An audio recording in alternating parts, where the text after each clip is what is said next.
Very good morning to all the participants of today's session. Uh, Dr. D.Y. Patil, Institute of Pharmaceutical Sciences and Research, Pimpri, Pune, Institutions Innovation Council organizing Basics of Financial Management for Startup Founders. The today's session under the Startup Mentoring Clinic. I'm very happy and honored to have with us today CA Sujata Bogawat, Director of Avantedge Business Consulting. I would like to introduce you with our today's speaker. Ms. Sujata Bogawat is a chartered accountant and also holds a business management degree from NMIMS. She has a diverse experience spanning 22 plus years across manufacturing, services, not-for-profit, startups, and consulting. CA Sujata specializes in advising VC funding startups and startups incubators across the country. She founded Avantedge Business Consulting in 2012 to provide startups and emerging businesses with quality management of their non-core functions on a consistent basis. The company also provides investment advisory, equity structuring, business valuation, virtual CFO, company law, and FEMA compliance and cross-border support services. She has strong ecosystem connects with startup incubators and research institutions such as National Chemical Laboratory Venture Center, Virigro Foundation, SIBA, Translation Research Foundation, Bangalore, Rice Foundation, ICER Kolkata, and serves on investment and funding committees on the startup incubators. Previously, she has worked as a vice president finance at firstcry.com, where she set up the e-commerce company's finance functioning and managed closure of two VC funding rounds from Elevator Capitals and uh, within 6 months.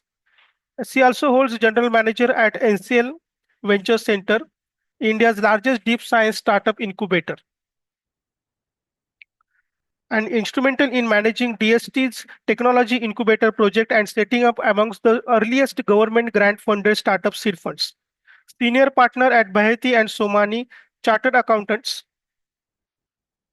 and set up startup consulting verticals, and was amongst the youngest finance controller at Thermax Limited, where she managed finance and compliance functioning of the largest subsidiaries with operations across multiple countries. CA Sujata is a non-executive independent director on the boards of FirstCry.com and other startups where she taps into her financial and operational knowledge to provide counsels and strategic inputs to management. CA Sujata is a startup enthusiastic and mentors first-generation entrepreneur. She was the founding program leader of Startup Leadership's Pune chapter and frequently speaks at startups events on subject of compliance, startup finances, business valuation, and many more. So we are really honored and privileged to have with us the one of the expert in the field of startups. So I hope that all the participants will get benefit out of this and get the direction for taking up their startups ahead. So with this, now I request our today's speaker, CA Sujata Bogawat, to start with the session. Ma'am, you are not audible. No.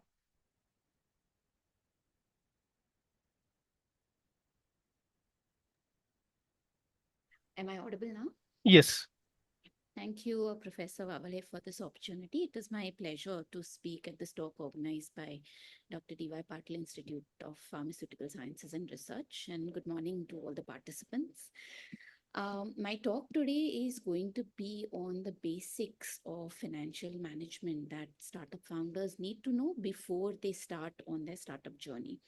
Um, I mean, let's face it, right? Financial, legal, accounting stuff is not the most glamorous part of being a startup founder. In fact, the financial mechanics of running a startup can be either very boring or very overwhelming. And so typically it gets delegated to chartered accountants or, your regular day-to-day accountants. But seriously, most founders learn about legal intricacies and financial management while they're on the job, while they already have founded their startups, and they do this by way of trial and error. Now, I mean, one could say that, you learn better when you do things and when you make errors, and it's just a part of evolution of a startup. However, the problem is that some errors and some miss outs and some activities, if not done in a timely manner, can affect the startup at a later point in time. And a lot of these things cannot be undone later. And so, over the last decade, I have worked with dozens of startup founders, and especially those who are focusing on deep science based ideas. And so, what I will try and endeavor to do in this talk today is share some aspects about startups, which I wish the founders that I have worked with earlier had known early on in their startup journey, and on the critical lessons that I have seen them learn the hard way. Right. Just one quick note before I jump into this talk. I have planned for a Q&A, a question and answer session at the end of my talk. However, if you do have questions that you feel are pertinent to the topic on hand, please feel free to put them in the chat box. And once my talk is done, we can take them up one by one. Sure. So broadly today, the plan is that I will cover these three key aspects, three key topics for which are very crucial for startup founders. Now, I understand the participants in this particular session may come from different backgrounds and maybe in different stages of their startup journey. So it's very difficult to design a talk to address such a diverse group. So bear with me in case you find any content very basic or something that you already know. My hope is that even if you're aware of these topics, you will gain a different perspective or a deeper insight into them. Right. So, first things first, right? I cannot emphasize enough that choosing a wrong entity and an ownership structure can be very costly or even catastrophic to startups, because it's very difficult to course correct once you've chosen a particular path. Now, in India, you have these different options, in the sense that you can, incorporate a private limited company, a limited liability company, OPC, not for profit of any of these types, partnership, sole proprietorship. So there's a wide variety available and different options available for you. But when you are going to incorporate your startup, a few things that you need to consider when you're deciding the nature of the entity are these, right? One is, are you looking at raising investment funding? Are you looking for external investment from VCs, incubators, angel investors, etc.? If yes, then your only option is a private limited company, because investors do not fund any other type of entity. Okay. Second important aspect for a startup is, are you going to give stock options to your employees? If you're planning to give stock options, then again, you can only incorporate a private limited company, because you cannot give stock options in any other form of entity. Okay. And so if you're a startup founder who's looking for investments and looking for wealth creation and sharing with your team, with your co-founders, then like I said, private limited is the only way to go. However, if you are not thinking of raising an investment, then you have more options, right? Then the decision should be governed by, are you going to have different partners, and what kind of liabilities do you expect? If you're running a consulting business like I do, where my liability is restricted to the fee I charge, and I don't have any partners, so I take the entire risk, and I know how much I can control it. I can even run it as a sole proprietorship. Okay, because there's unlimited liability, but since I'm taking all the decisions, I know exactly what I'm doing. However, if you're running a risky business, or if you're going to have managers who are going to do the execution of your business, or you have other partners taking major decisions for your business, then a limited liability partnership is better, because it limits your personal risk to the amount of your capital and to the amount of risk that you have taken. Right. Lastly, Ma'am, one request that your voice is little low. okay. Yeah. Can you? Uh, is this slow for everyone? Because I have my speakers on at the maximum. Okay. Uh, a little louder. Okay, just. I will try. Um, Let me try a little, getting a little closer to the laptop. Yeah. Okay. Is this better now? Is this better? Yes. Yeah. Okay. Right. So I was saying that an LLP might be better in case you have managers or partners taking business decisions. Lastly, you may want to consider things like customer uh, perception, right? For example, if you are working with the government, if you're going to do government orders, then typically government orders are given to private limited companies because there is a perception of stability. However, if you want to run a startup where you're going to create a lot of social impact and you want to tap into CSR funding, then that can be done only by not for profits. So you can incorporate any of these. However, Section 25 company these days is more popular because the paperwork is easier to do since it's all online. In a trust and society, you still need to go to the charities commissioners office, and there's a lot of licensing involved. So people prefer these days a Section 25 company for not for profits. If yours is going to be a profitable company right from day one, like a services business or something, then again, you might want to base your decision on the tax liabilities that you want to, or tax outgo that you want to pay. For example, a tax liability for a private limited company is about 25%. Okay, that tax rate. In an LLP, it is more than 33%. Okay, so if your business is going to be a profitable entity, then you might want to also plan your business entity or structure according to that. So, like I said, there are many different options. What you choose as an entity for your startup will depend on these considerations. But do remember that sometimes when you go to your consultants and you ask for advice, they might tell you to start with something very simple like a sole proprietorship, a partnership. And, you might be advised that you can do conversion later into a private limited company. Now, while it is possible to convert an LLP or a partnership firm into a private limited company, and a private limited company can be converted into an LLP, the problem there is the time and the costs.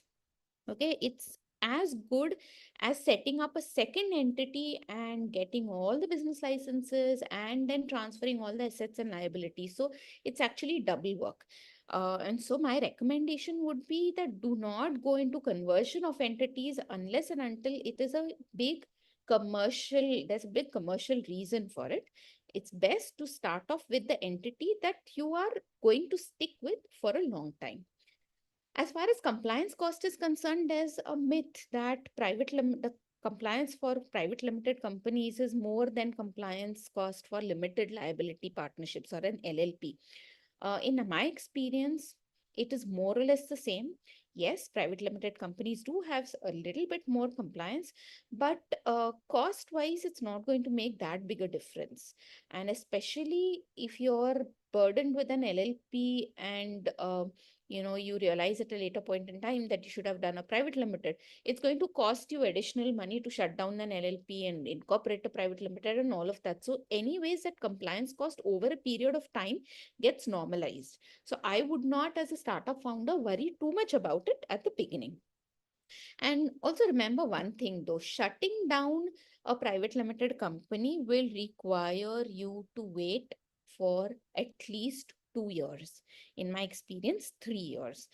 And that's because the law, necessitates that you can start the closure process only after 2 years of the last business transaction in that entity.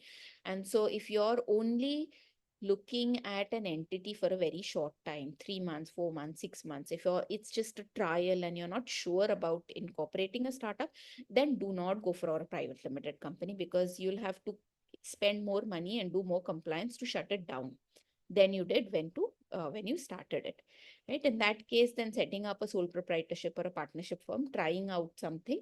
If it works, then closing those and starting a private limited company is a much better process to follow. It will be easier, less expensive, and less complicated as well. Okay. So, moving on, like you've now incorporated your entity. What are the first few things that you need to do once that company or the LLP or your chosen entity is incorporated, right? It's important to check off these items that I've listed on the screen right now. So one is you have to apply for all the mandatory business registrations. Okay. So registrations such as PAN, TAN, Profession Act, Shop Act, etc., are mandatory for you, irrespective of whether you have business, whether you have employees, whether you have funds or not. This is mandated, so you have to go for them. And then you have to, once you have these business licenses, you also have to do the recurring compliances for them. Now, the optional ones could be GST, Provident Fund, ESIC, Import Export Code, Startup India recognition, or if you are, a research company, then you might want to get a license from DSIR, or if you're going to manufacture something, then a factory's license. If you're into food, cosmetics, medical medicines, then FDI, FSSAI, etc. If you're into chemical processing, then all the ESG related registrations, licenses such as your MPCB and fire hazard, and those kind of things become very important. So once you know what type of business you are going to set up, you have to first inquire about which all registrations and licenses are mandatory and get them done as and when they become due. The second thing to do, and this is before you start your business, okay? And if it's a private limited company, and from now on, I'm only going to talk about private limited companies because I'm talking to startup founders. And my guess is that most of you will want investor funding or startup incubator funding. And so you will set up private limited companies. So a lot of these are mandatory for private limited companies. So I will cover those, right? So the next one is the start certificate of commencement of business. Once you incorporate a company, you cannot start any business until and unless you have obtained this from the ROC, the Registrar of Corporate Affairs. And the way you do that is you basically first open a bank account. Once the bank account is opened, you infuse your investment, the money that you had said the company will have a starting capital. You have to do that, pay the subscription capital, and then up, upload that bank statement on the ROC website. And then the ROC will give you what's called the certificate of commencement of business. You can start operations only after you've got that. If you start operations before this, then there are serious penalties, and the ROC might even shut down your company. So my I would urge you, as soon as your company is incorporated, to get the certificate of commencement of business done first. Also, the Companies Act requires you to appoint an auditor within the first month of incorporation of your startup. So typically, most startups will go with the same CA who helped them incorporate that company, which is fine. You can also change your auditor in the first year, anytime in the first year, but it's necessary that you have selected your auditor in the first month. Then what's the next thing that's important is ensure that any IP, intellectual property that you have created or acquired before incorporation is transferred to that business entity, to the private limited company, if that's your entity. Uh, for example, when you're deciding your company name, you might go and first look to see if there is a website domain available, and typically you will buy that website domain, and then go for incorporation. Now, what happens is you would have bought that domain name in your personal name, but when the company gets incorporated, you should transfer that domain to that company. Any trademarks, any know-how that you have generated before as a part of your work or studies or whatever, those should also be transferred to the company as soon as the incorporation is done. Any patents based on which your company is going to manufacture products or sell services should also be assigned to your startup. And this is especially important, see, where there are co-founders, because if one co-founder has access or ownership to any of these and they're not transferred to the entity, and that co-founder later runs into disputes or exits the company, then it really, I have seen startups fail because the IP was not assigned to the company. The entire business was dependent on that IP, but the IP owned or belonged to a single co-founder who left. So you don't want such situations happening. So this is one very important thing to keep in mind.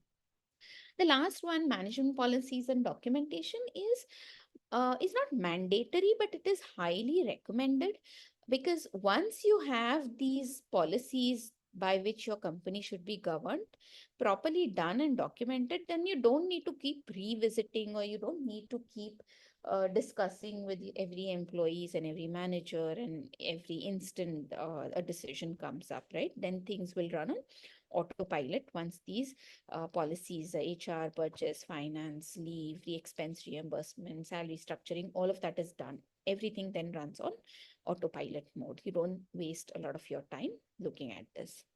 So getting these nuts and bolts right at the early stages of your startup will help immensely in ensuring that your startup has smooth operations as your business scales. Okay. Now your startup is ready. You've set up all the initial policies, got your business licenses, etc. The next thing you need to do as a founder is do the ongoing financial management, right? Building a successful startup is more than just about creating a product or about attracting investors. Research shows that startups by financially savvy entrepreneurs are more competitive, they're more resilient. And so it is essential for startup founders to know about the financial nuts and bolts of starting a company and running a company as well. Things such as financial models, taxation, compliance, managing the cap table, which is the equity shareholders, uh, how all of this will impact the valuation of your company, and its longevity is all something that every startup founder needs to learn. So here are some good practices that successful startup founders follow. Okay, in my experience, first and foremost, anyway, incorporate early and start recording business expenditures correctly and in a timely manner. Okay. um, we often feel that, this is my own business, so whether I spend or I spend from the company, it's one and the same. But remember, in the eyes of law, you and your company are two different entities, you're two different persons, and so you have to learn to keep personal and business transactions separately.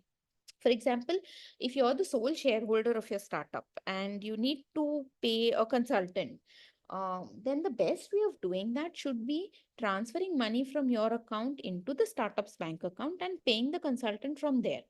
Typically, people say, it's one and the same, whether I pay from my pocket or whether I pay from the company's pocket, it's the same. I'm only going to fund the startup. But that doesn't work, because then the compliances may be missed. Sometimes the expenses don't get recorded properly. And this creates a big problem, especially when you add co-founders later. And when the co-founders ask you, tell me how much you've invested in your startup. And if all those expenses have not gone through your startup or they're not recorded in your startup, then it becomes very difficult for you to demonstrate that I have spent X lakh of rupees, already over here. Sometimes your investors might ask you for it, your business partners might ask you for it. And that's why it's very important that you keep a meticulous track of all the financial transactions. And you can do this by just setting up simple spreadsheets and create a very simple filing document system, right?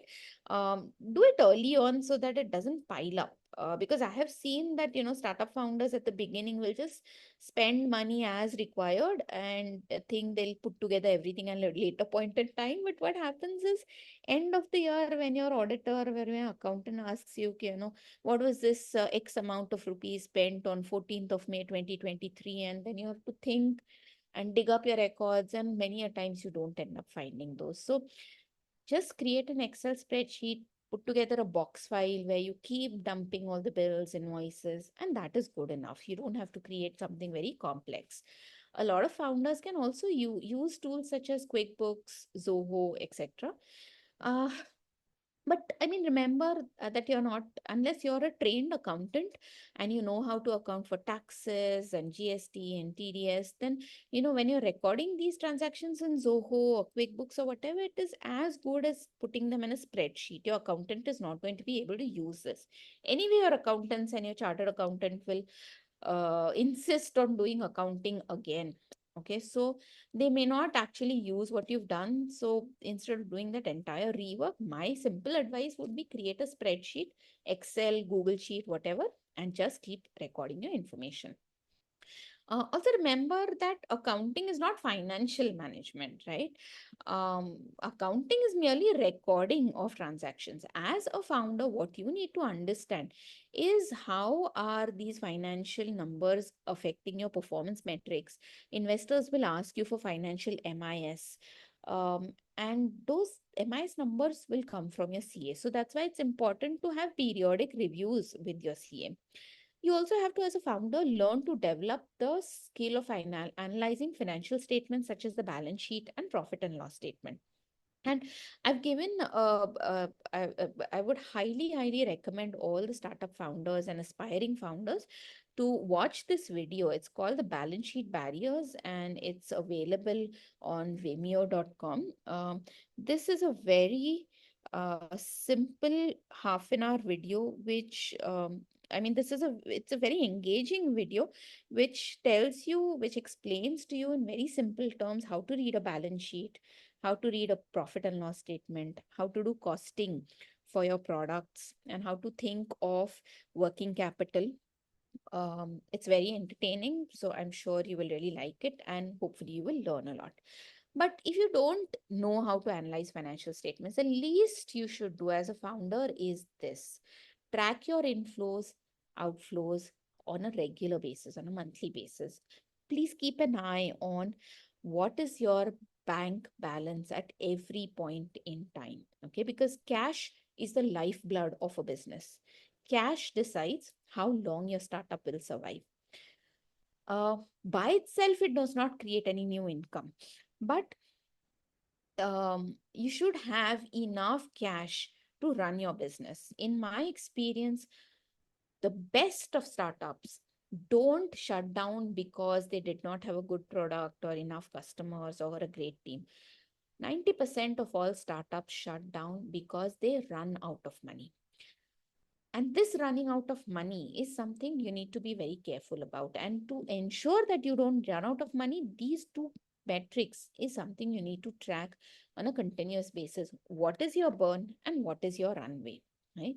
Um, a burn, so burn is essentially just the difference between outflows and inflows on, let's say, a monthly basis during a period of time, but you can keep track it on a monthly basis. And so if you're, let's say, earning 1 lakh rupees a month and you're spending 3 lakh rupees a month, then your burn is 1 lakh minus 3 lakhs, which is 2 lakhs, right? 2 lakhs negative. So you're burning 2 lakhs every month. And your runway is simply, when you divide your cash balance with this burn rate, it will give you the runway. A runway is essentially how long you have until the business runs out of money. So let's say your net outflow or your burn every month is 3 lakh rupees and you have 30 lakhs sitting in your bank account. Okay. So your runway is 30 lakhs divided by 3 lakhs, which is 10 months. So on a steady state, your startup will be open for the next 10 months if you only have 30 lakhs and in your bank account and 3 lakhs as your recurring burn. Now, see, high burn rate by themselves are not a problem. Okay. If you're going to scale your business, if your business is going to grow very quickly, then obviously your burn rate is going to be high.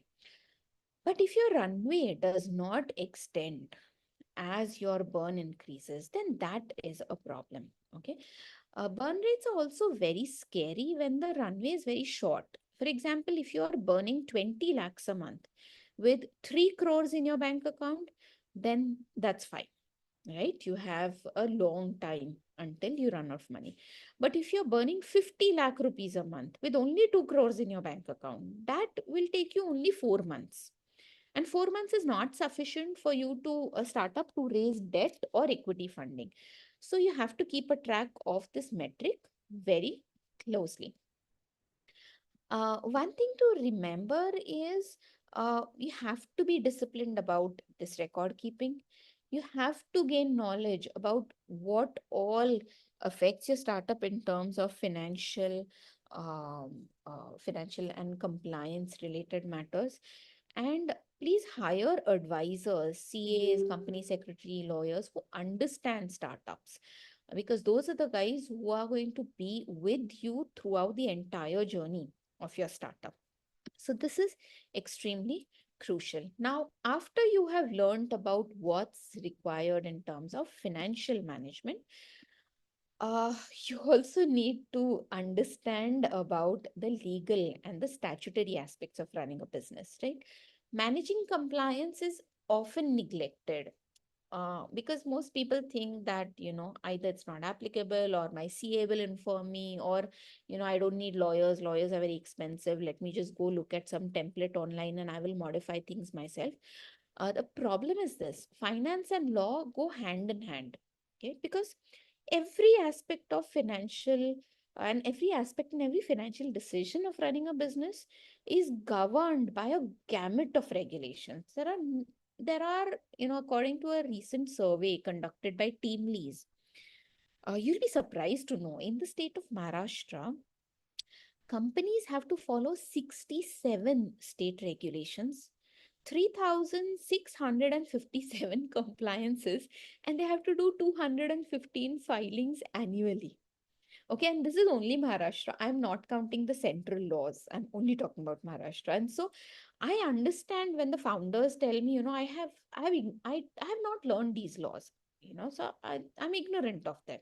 And so they end up doing non-compliance. But unfortunately, the government departments and the authorities are not going to be so understanding. Ignorance of law cannot be an excuse. And so primarily, most founders should at least be aware of labor laws, of company law, and about FEMA. Okay, because any non-compliance over here is fairly difficult to set right at a later point in time. It is also very expensive.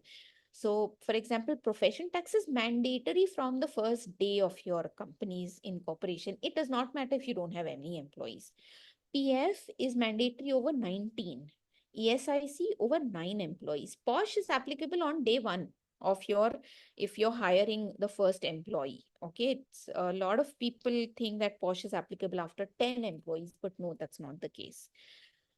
Company law, you have to hold meetings of directors, file all the ROC forms that are required. Here, it's very difficult if you don't do it because there's a per day penalty, both on the company as well as directors for non-compliance. That penalty could be rupees 100 a day to 50,000 per director to up to 2 crores in case of wrong documentation in case of investments. FEMA, any foreign direct investment you get, any money you raise through investors who are from overseas, if it's not reported properly, the penalty is a percentage of the investment you raise. So all of this becomes very tough, and unnecessarily, I have seen founders spend money from their pockets to set these things right. So, like I said, please hire proper advisors who understand what's necessary for a startup and do those compliances in time, and as founders understand what all is applicable so that you can take informed decisions. You might choose to not comply with any of this, and you might choose to say, forget it, I will pay the penalty later, but at least it will have been an informed decision where you know how much risk you're taking. Okay, so that's important. You also need to probably hire lawyers because you will need to set these documents either in the initial stages of your business or around the time when you raise funding, which is your appointment letters for founders, contractor agreements, assignment of IP, trademark, patents, etc. for your business, non disclosure agreements that you will execute with your vendors, customers, consultants. You might have lease agreements for your offices. If you're doing any business using a website, an e commerce business, Then you have to have your website terms, your application terms, conditions, user policies all done up. In case you're planning to hire advisors or give stock options to your employees, then you need to have these contracts. And obviously, when you're raising investments, then these agreements also become important. So it will be necessary for you to at least identify and have some arrangement with lawyers as and when you need them. It may not be at the beginning of your startup, but definitely in the first few years, you will need to engage services of a lawyer for these matters. Going on, of course, you're going to hire employees, staff. And so when it comes to people, please understand what are the legal requirements around these documents. Can you get them to sign non-compete? If yours is a deep tech startup where you're developing intellectual property, patents, know-how, etc., then get those employees to assign IP to your companies, provide you with waiver where you can use that IP when they exit. All of this should also be documented in the employee handbook or an HR policy. Again, HR policy at the beginning need not be a long, huge 40-page document. It could just be a code of conduct for 3, 4, 5 pages. And you can keep developing it as and when you get more employees. But do understand that it is a good practice to have all these. Also, when you're employing people, please figure out what are the rules around part-time, full-time, consultants, contractors, trainees, interns, what are your requirements under profession tax, under provident fund, the TDS requirements, GST requirements. It is very important to understand this because I have seen so many startups get notices from the PF department, from the ASIC department, and it becomes too painful later to set those things right. Also, when is a good time to create a stock option? A lot of founders ask me this. My advice would be after you've raised your first round of investment, would be a good time to create ESOP, because creating an ESOP in itself is not very difficult. But implementing the policy and then giving stock options and then doing the annual compliances is fairly expensive. You can expect to spend about a lakh or a lakh and a half minimally every year for ESOP. So since it's an expensive proposition, don't rush into it at the beginning. But yes, after you've raised a round of funding, it is a good time to look at stock options. If you have to fire employees, see, firing people in India is not very easy. In fact, the law requires you to give proper notice, have a due process. For severance, you have to give notice pay. You have to create enough documentation to show that there was no discrimination against that employee, either uh, on the basis of gender, caste, non-performance is properly documented, etc. So, please make sure that all of that documentation is in place. You should also, when you're firing somebody, get a waiver from them, especially when it comes to IP, because you don't want them to create legal issues for your company later. So, this is something you should just have a brief chat with your lawyers or your labor law consultants. Needn't get into the whole documentation in the beginning, because these situations may or may not rise. But as a founder, you should just know what you can expect, and in different situations what you should do. Moving on, taxation. Now, see, in India, you have a huge number of tax laws. Okay.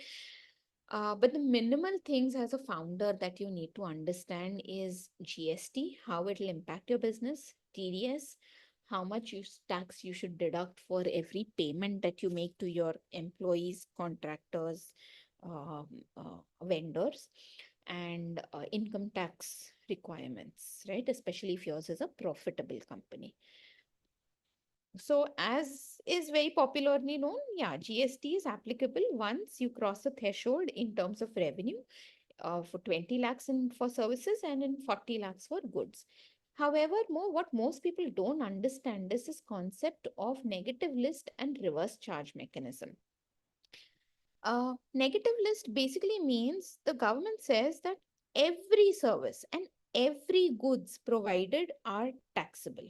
Okay, unless and until the government has put them in the negative list, which is, they have said that These few things are exempt.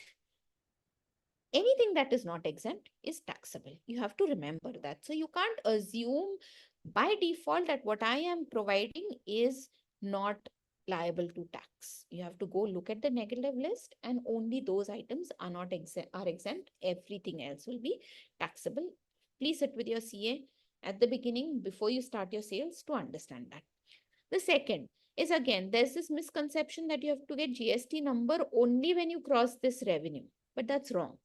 If you have make any payments under reverse charge mechanism, then even if you have zero sales, you still need to get a GST registration. And what are these services or goods? These are essentially when you import service, when you get online subscription like Google, LinkedIn, pay for advertisements on Facebook and other social media. If you pay money to lawyers, if you lease or hire or rent a residential premise for your office where your landlord is not charging you GST, all these services which you are consuming, okay, are fall under reverse charge mechanism, and it is your duty to pay GST on it, even if the vendor does not charge it.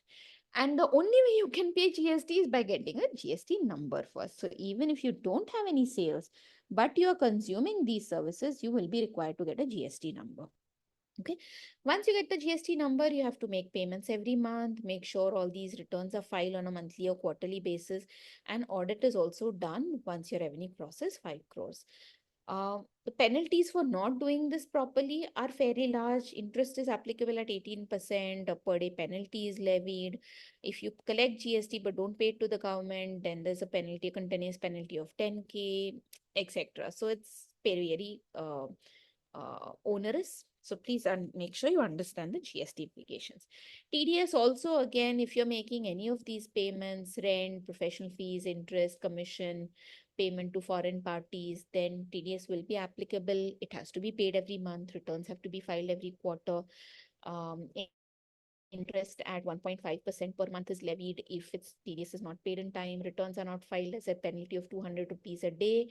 And did you know that in India, there are only two laws under which the authorities can pick you up and put you behind bars in jail without having to give you any show cause notice or anything? And those two laws are: one, Provident Fund, if you deduct PF from your employee salary and don't pay it; and the second is TDS, if you deduct it from your vendors and don't pay it, then immediately the directors are responsible for imprisonment as well. So these two are very important aspects. Please make sure that you always comply with it.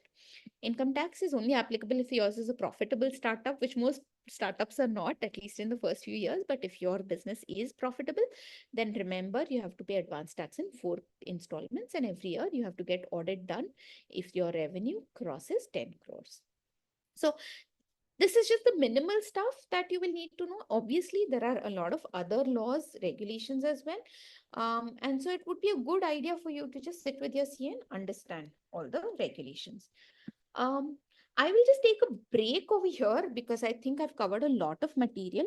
And if there are any questions on the topics that we have already discussed, we could take them up now before I move on to the next topic in my talk. Uh, sure, ma'am. There is one question in chat box. If we sell service to foreign countries, then we have to pay tax or not? If yes, then which taxes and how much? So, sell services in foreign countries is basically you're exporting services. In case you are exporting services and you have obtained what's called a letter of undertaking from the GST department, then foreign export services are charged to 0% GST. Okay, so they're not exempt from GST, but the rate is 0%. So in effect, you don't end up paying any tax, but definitely you will have to report export transactions to the GST department in your returns. As far as income tax is concerned, it does not matter whether your profit was from export or domestic sales. You have to pay the income tax that's required. However, depending on the kind of business you are in, you might actually be be eligible for some export incentives called export scripts, etc., which again you can talk to your CA and you get like a percentage of your export earnings, especially if they're in foreign currency, you get a percentage of those back from the government. So there are benefits also for export save services, but only for non-IT. I mean, IT's export of services is not covered, but if you're exporting something like design services, or um, like what we do, accounting, financial management services, then definitely export benefits are available. Sure. Thank you, ma'am. There is one question from our end, ma'am. For the early stage startups, if there is no any revenue are generated, then in that case, what compliances they need to pay to the government? Everything. See, revenue will basically only determine if you're going to pay income tax or if you're going to pay GST or not.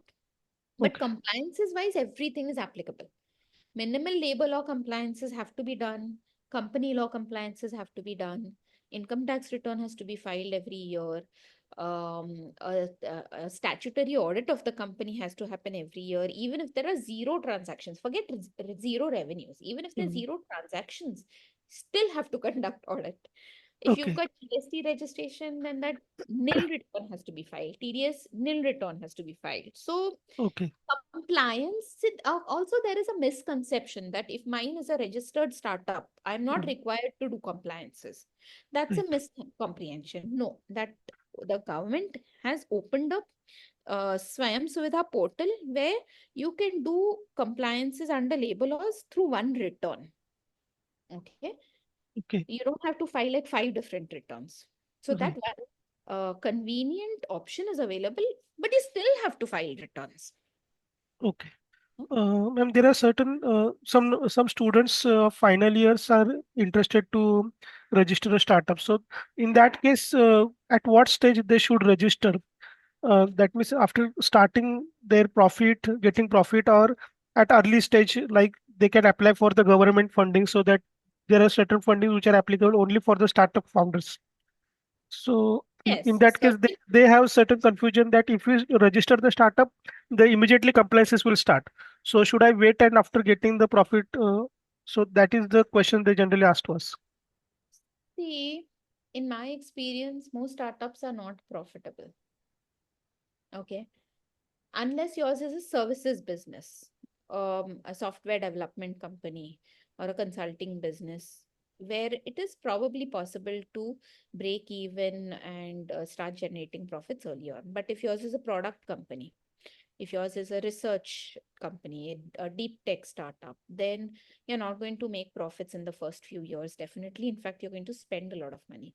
Um, and that spending of money, if it's not recorded properly right from the beginning through a registered entity, then you're going to lose all the tax benefit on it, right? Any losses that you incur for 8 years can be consecutively carried forward and set off against profits at a later date. So you will miss out on that chance. A lot of government funding is available only to registered entities. You will miss out on that. Startup India registration is available only to LLPs and private limited companies. So you will not be able to get Startup India registration and benefits arising from that. So my advice would be, if you're absolutely certain that your startup is, startup is the way to go for you, that's what you're going to do for the first few years upon graduation, then definitely, go and register a startup. Compliance is here. It's like, you have to have money to make money, right? Right. That's Right. so essentially, Yeah. don't shy away from compliances. Yeah. Right. Thank you. There is one more question in chat box. Legal aspects required for a application service based business. What I'm not sure exactly I the understand what you mean by application service. Mr. Pranav Shirsat, can you unmute and explain this question a little detail?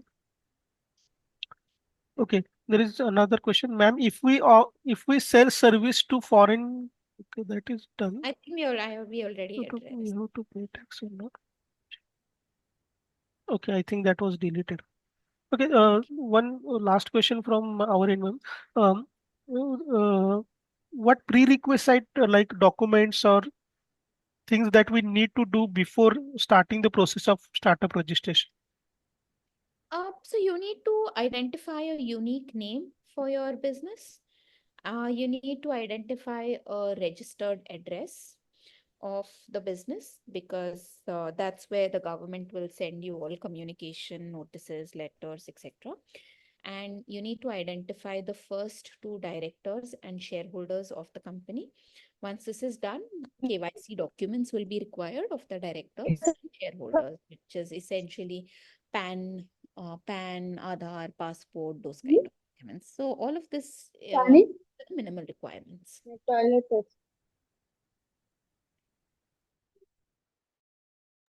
Okay, thank you, ma'am.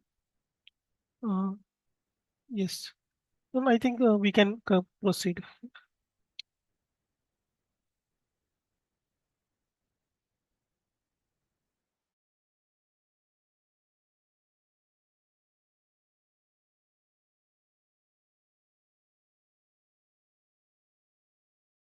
Ma'am, can you unmute? Okay, yeah, I just done. Yes. So moving on, and this is the last part of my talk. I'll take about 5 minutes. Is understanding the types of capital. Once you have set up your company, capital is an essential requirement to grow and scale your operations, right? And there are different types of capital available for startups, and each has its own pros and cons. So, equity capital is what you will get as a founder, right? It is the money that is raised by selling a portion of ownership in the company. When you buy the first equity, you get that. And whoever provides this equity capital becomes a shareholder in the company, and every shareholder is entitled to share in its profits and losses. Now, usually, this equity capital is typically raised by co-founders. It's the initial set of money that you put in. But when you have investors, then investors will want to get what's called preferred equity or preference shares. That's because the common or equity shares have voting rights, but the lowest voting rights. Also, when the company gets shut down or in a liquidation event, the equity shareholders are the last people to get whatever is remaining. But the preference shareholders will typically get a fixed dividend, and they will have superior rights in case a company is shut down or getting acquired. And so that's why investors prefer that preference shares. The other way of funding your startup could be through debt. And that debt is money which is borrowed from a lender, and it is repaid along with interest.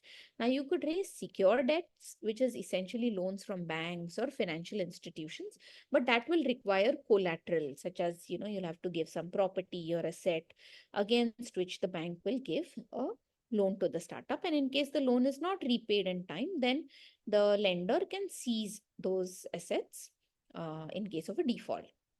Unsecured debt is taken from private lenders and usually does not require collateral, but it carries a very high interest rate. And in under the company law, a company can take unsecured debt only from its directors or shareholders or relatives of directors. A company cannot take debt from an unrelated third party. You're not allowed to do that.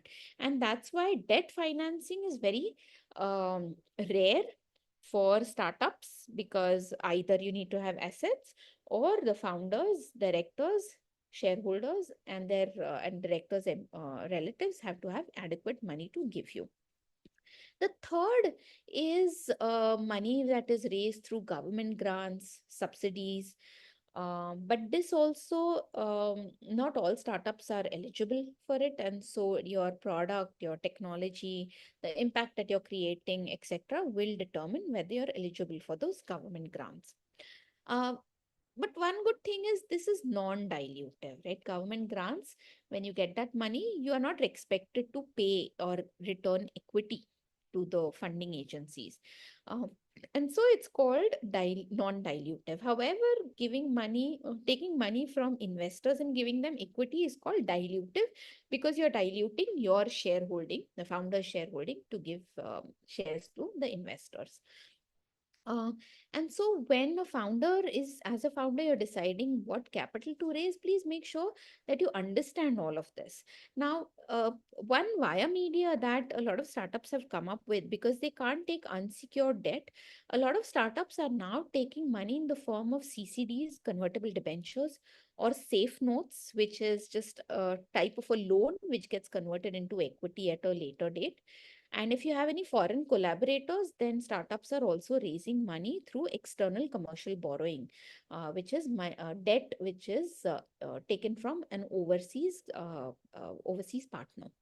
Okay, but the best way of funding a startup is through profits. Okay, uh, profits is what will keep your business running for long. You will not be dependent on external funding agencies. It's also the least expensive form of funding your business. Like secured debt, you will pay about 14-15% of interest. Unsecured debt could be 18 to 20%. Um, Equity is the most expensive form of funding your startup, because your investors will expect a return of 30-35% per year in terms of increase in valuation of your startup. And so all these can be fairly expensive. And so having a profitable company, exhausting all the government grants that you're eligible for, makes more sense at the beginning of your startup. And I hear a lot of startup founders come and tell me that I am going to set up a company and I'm going to raise equity funding.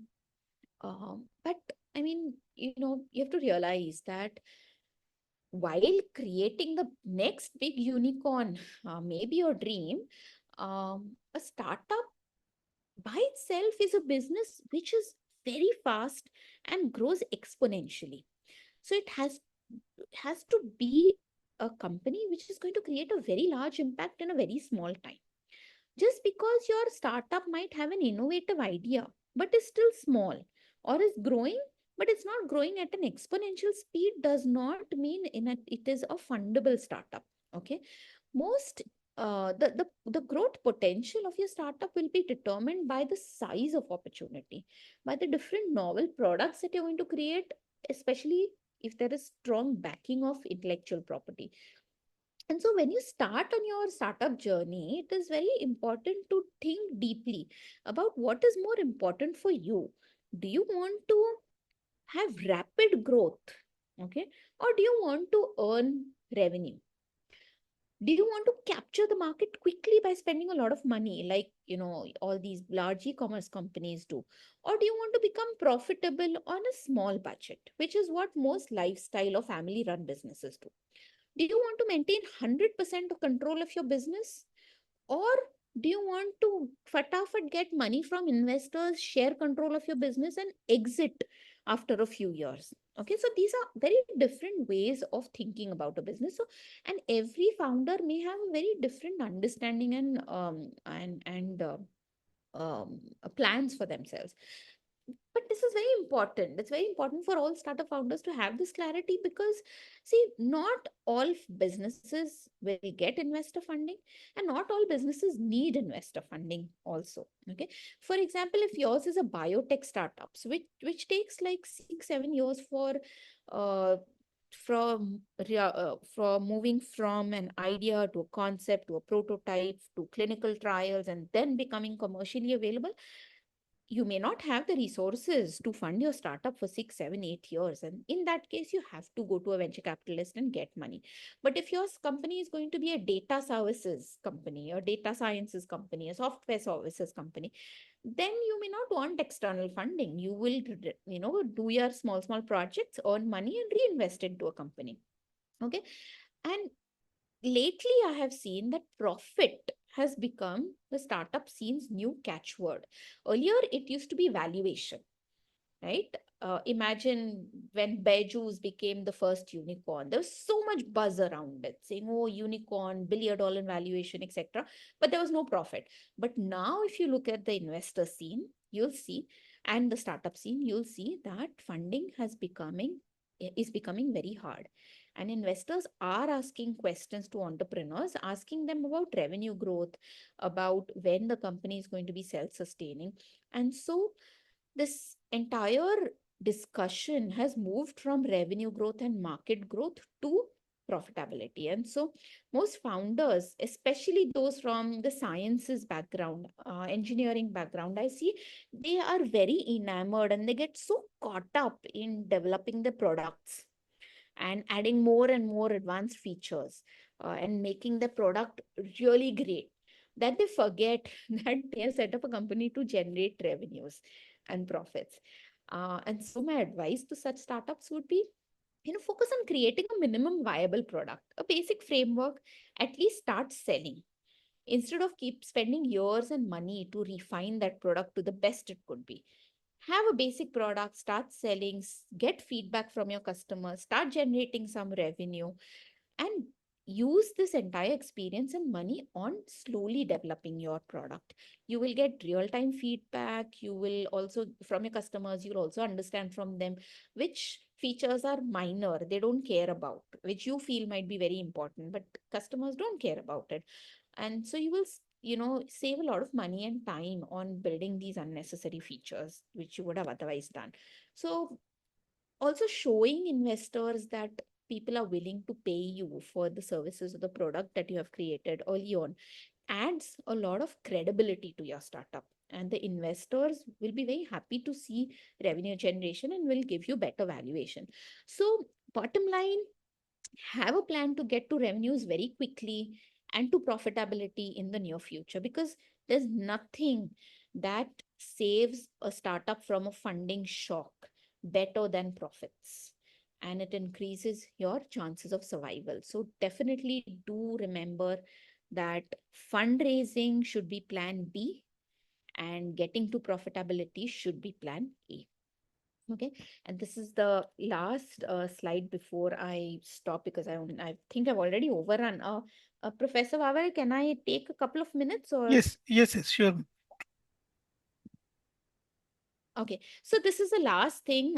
See, raising VC funding is a fairly long drawn, strenuous process for those startup founders who are very interested and we feel that their business ideas are great in terms of potential opportunity, and investors might find it attractive. Please understand that early stages of your founders, you should not look at VCs, you should look at family, friends, angel investors who will give you money quickly. You can use that money to quickly build a prototype. Once you've built a prototype and start actually selling something, then that's a time when your prototype or concept has been validated. Then you go to startup incubators and angel investors and show them your validated prototype, get money to start now reaching out to customers. Once you've started reaching out to customers, you know that sales are a possibility, then that is a time when you should go to VCs, venture capitalists, because VCs will give you money for scaling, for expanding operations, hiring employees, developing new products, expanding into new markets. VC capitalists will provide capital for only such activities. They will not provide capital for developing prototypes. That is something you will have to do either bootstrapped or government grants or through seed funding from incubators, etc. So but this is the process of VC funding, right? And this is the best case scenario. You build a story, you pitch to investors, you get some term sheets. Investors will do due diligence of your company after they've done term sheet negotiation, etc. Then you sign the shareholder agreement, and then you get money into the bank account. Right? Best case scenario where investors are very interested in you, and you have a great product, it's going to take at least 180 days, which is 6 months. And so it's very important that you, in case you are very clear about investor funding, the requirement for investor funding, you should start your investor funding journey 7 to 8 months before you need those funds.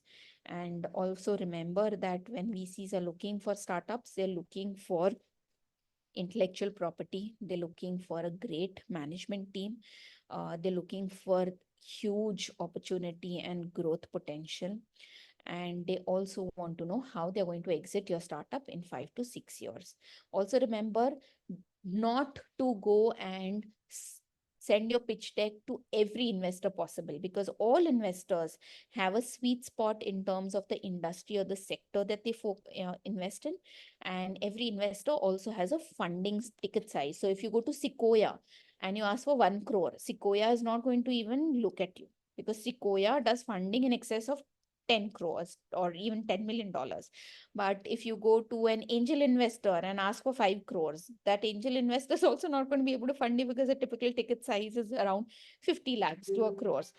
So this is sort of very important, that when you're targeting your investors, understand what they're looking for and understand how you're going to approach them and the timeline it takes. Okay. That brings me to the end of my talk. In closing, I would just like to say that entrepreneurship is filled with a lot of uncertainty. Environment is changing rapidly, um, and as a startup founder, you need to have a very good clarity in terms of how you're doing financially and what you're going to do in the short term and in the long term. Understand these requirements, and I mean, if you have any questions, these are my contact credentials. Feel free to reach out to me if you have any requirements. If you need any advice, I'd be very happy to uh, guide you on the same. Uh, sure, ma'am. It's really a highly informative session for all of us, and many questions get answered through this session. Thank you. Uh, we're also thankful to all the participants for joining and listening to this session. I hope that you all get benefited out of this. We will definitely like to be connected with you, ma'am, and your company.